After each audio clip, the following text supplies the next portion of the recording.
आपने तो देखा ही होगा, मैंने टीवी पे देखा, पता नहीं सच है कि नहीं, देवनारायण जी के मंदिर में शायद गए थे कुछ समय पहले और एक लिफाफा डाला है।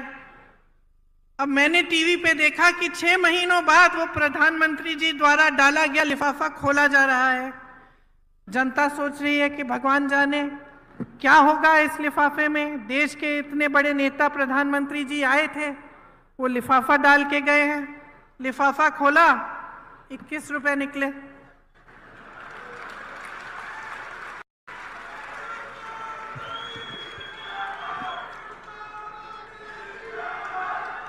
अब आप मुझे बताइए कि एक तरह से यही हो रहा है देश में। घोषणाएं बड़ी बड़ी, मंच पर खड़े होकर कैसे कैसे लिफाफे दिखाए जा रहे हैं आपको, और जब आप उन लिफाफों को खोलते हैं, जब चुनाव खत्म हो जाता है और बारी आती है कि काम करके दिखाओ, तो कुछ नहीं होता। तो इस राजनीति से सावधान हो जाइए।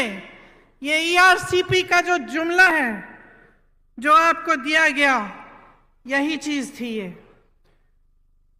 सिर्फ एक नहर की परियोजना नहीं थी ये, बल्कि दौसा और आसपास के 12 जिलों के लिए जीवनदायिनी गंगा के समान है।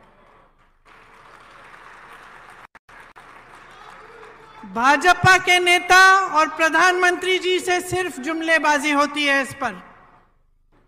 पहले आए थे तो कहा था ईआरसीपी को राष्ट्रीय परियोजना का दर्जा दिया जाएगा।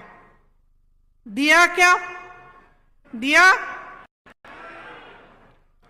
आप आज तक ईआरसीपी के पानी का इंतजार कर रहे हैं कि नहीं? कर रहे हैं ना।